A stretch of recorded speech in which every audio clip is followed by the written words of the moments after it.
गिलगित बल्तिस्तान में जो इलेक्शन होने जा रहे हैं उससे मुताल्लिक बात होगी, आज़ाद जम्मू कश्मीर से मुताल्लिक बात होगी, वहां पर भी अगले साल इलेक्शन होने जा रहे हैं।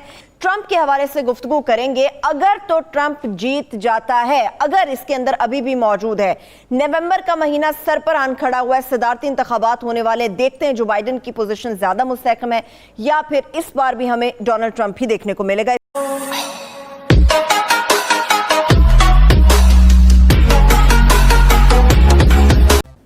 एक पाकिस्तानी एक बात कहते हैं कि हम एक मामले में बड़े कंफ्यूज हैं कि जो बाइडन और उसकी पार्टी इंडिया की पुरजोश अहमी है, इससे ज्यादा अहमी है, ट्रंप से ज्यादा। जी, बाराक ओबामा ने कहा था इंडियन पार्लियामेंट का उसने दो दफा इंडिया का दौरा किया, उसने इंडिया का पार्लियामेंट से खिताब करते हुए कहा था हम इंडिया को सलामती कौंसिल का मुस्तकिल मेंबर बनाना चाहते हैं, जिसमें पाकिस्तान के लिए तो बड़े खतरात हैं। और ट्रंप ने कहा है, उसने तो वहां कहा था ना, इसने उनसे कमिटमेंट की है ठीक कि मैं इसकी पूरी कोशिश करूंगा। दूसरी बात ये कहते हैं जी वो कि डेमोक्रेट्स रवायती तौर पे पाकिस्तान के मुखालिफ रहे और उन्हें ज़्यादा मुनाफिक समझा जाता है, इसमें शुबा नहीं। काले उसके खिलाफ चले गए, ठीक है जी, अरब उसके खिलाफ चले गए, लेकिन उनकी तादाद इतनी ज़्यादा नहीं और असर और रसूख बिल्कुल बराए नाम है, यहूदियों के बराबर नहीं हो सकता। फिर ये है कि अमरीकी वोटर के नज़दीक सबसे अहम चीज़ क्या है?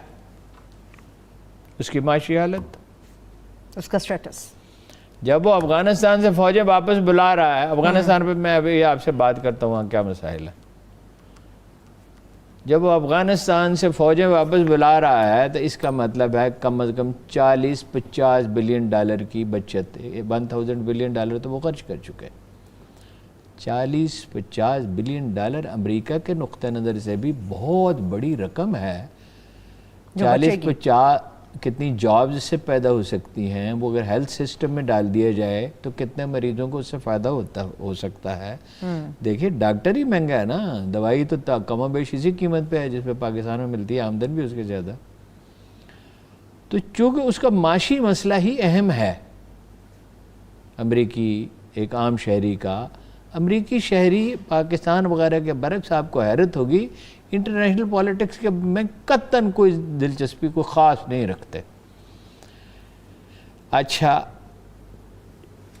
वो अपनी मूवमेंट उठा रहा है, इलेक्शन कैंपेन उठा रहा है चीन के खिलाफ। उसने कहा है कि चीन अमेरिका के लिए सबसे बड़ा खतरा है। अच्छा,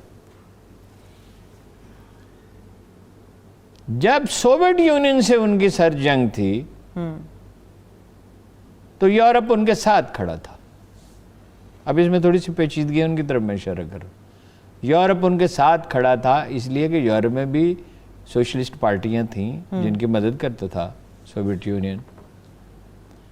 अब जंग जो है वो यूरोप में, मगरब में नहीं लड़ी जाएगी। अब जंग जो होगी, जब भी होगी, वो एशिया में लड़ी जाएगी। अब उनका वास्ता चीन से है। रूस की इकानमी बहुत छोटी थी उस चीन के मुकाबले में जो आज है। उसकी आबादी भी इसका चौथाई हिस्सा थी। उसने अगरचे अपना एटमी हथियार तो बना लिए थे, मगर उसके पास इस तरह की मोटिवेटेड आर्मी नहीं थी। फिर उसमें लिसानी तनोव बहुत ज़्यादा था, बेशुमार अकमाम थी, कितनी 10-12 रियासतें आज़ाद हो गई, मतलब उसमें बहुत सी ज़ुबानें बोली जाती थी। चीन में बुनियादी तौर पर एक ही कौम है, थोड़ा सा तनोव है, तिब्बत में है और कई जगह पे है, सिंकियांग में है।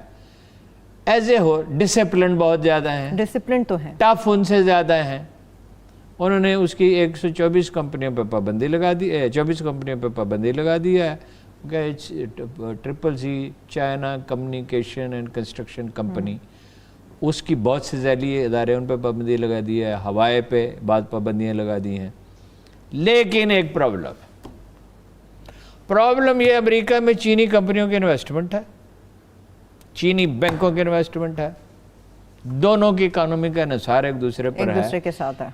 इसलिए कोई फौरन कन्फंट्रेशन, उस तरह की फौरन अलहदगी नहीं हो सकती। ये 3 दफ़ा तलाक कहने से तलाक वाकई नहीं होगी, और जंग का इरादा करने से जंग हो नहीं जाएगी। چین ان کو بہت ٹف ٹائم دے گا، ٹھیک ہے، اور وہ زیادہ ملکوں کو بن اوور کر رہا ہے۔ یورپ جو ایٹمی معاہدہ ایران کے ساتھ ہوا تھا اس کا حامی ہے، اس نے تو توڑ ڈالا، اب اس نے ذرا کمزور سی آواز میں کہا ہے کہ بعد میں اس پہ بات اگر ٹرمپ جیت جاتا ہے، مختصر سوال ہے، ہاں ٹرمپ جیت جاتا ہے تو ملٹرائزیشن کتنی آپ کو دیکھنے میں مل رہی ہے خطے کے اندر؟ جس قسم کا تعصب ہو، جس قسم کی چیزیں ہیں، دیکھیے وہ کوئی بھی امریکی حکومت ہوگی وہ کرے گی، ٹھیک ہے، لیکن جرمنی سے کچھ آرمی شفٹ کر رہے ہیں، نئے معاہدے کر رہے ہیں۔ اگر ٹرمپ ہوگا تو وہ ایز اے ہول امریکی شہری سمجھتے ہیں ہمارے لیے مفید ہوگا۔ کنفنٹریشن تو دیکھیں جی جب دو عالمی طاقتوں میں شروع ہو جاتی ہے تو وہ بڑھتی چلی جاتی ہے۔ اب مثلاً افغانستان میں دیکھیں نا، اتنے مسائل پیدا ہو گئے ہیں پیچیدہ، وہ حل کرنے کی کوشش کریں کسی طرح حل نہیں ہوتے، اس لیے کہ قبائلی معاشرہ ہے، اتنی بے شمار پارٹیاں ہیں، مثلا لوگ سمجھتے ہیں پشتون ہیں اور شمال والے ہیں، اتنی سادہ بات نہیں ہے۔ شمال میں ترکمان ہیں، تاجک ہیں، دوسرا بڑا گروپ تاجک ہیں، ادھر اپنا جو ہے اسنا عشری جنہیں ہم کہتے ہیں مکتب فکر، وہ وسطی افغانستان میں وہ ہیں، ادھر نورستانی ہیں، اچھا پھر فارسی بولنے والوں، پھر تھوڑے سے عرب ہیں، پھر یہ نہیں ہے کہ ایک لسانی گروپ میں ایک ہی پارٹی ہے، بہت سے گروپ ہیں۔ افغانستان کے اوپر ڈیٹیل سے الیکشن پہ وہ نہیں مان رہے، اس لیے افغانستان میں امریکہ ابھی پھنسا رہے گا۔ امریکی اس بات پہ خوش ہیں کہ تعداد ہماری کم ہو جائے گی، اخراجات کم ہو جائے گا، افغانستان پہ پھر بات۔ آج آپ نے کوئی خاص خبر نہیں دی، پھر میں کلوزنگ کی طرف چلی جاؤں گی۔ دیکھیے جی کل جو ہم نے تجزیہ کیا تھا نا، جی، اس سے ملٹری اسٹیبلشمنٹ کے جو لوگ ہیں وہ اگری نہیں کرتے۔ ان کا یہ کہنا ہے کہ چین کا 4000 کلومیٹر کا محاذ ہے، انڈیا کے ساتھ مشترکہ سرحد ہے، اس پہ وہ اس بری طرح پھنس چکے ہیں کہ پاکستان کو کوئی خطرہ نہیں ہے خاص، ہم تیار ہیں، یہ انہوں نے کہا کہ ہم مگر ہم پھر بھی تیار ہیں، ذہنی طور پر تیار ہیں۔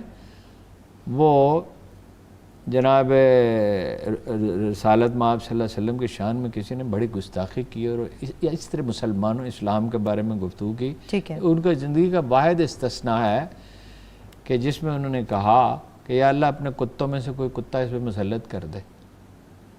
تو وہ آدمی جو تھا ایک قافلے کے درمیان میں سوئے ہوا ٹریڈ کاروان کا، اور اس کو ایک شیر اٹھا کے گھسیٹ کے لے گیا تھا۔ انڈیا پہ اللہ تعالیٰ نے بابری مسجد میں 400 سال میں صرف میرے جیسے لوگ ہی نہیں جاتے تھے، اہل تقویٰ نے بھی نمازیں پڑھی ہیں، 1 لاکھ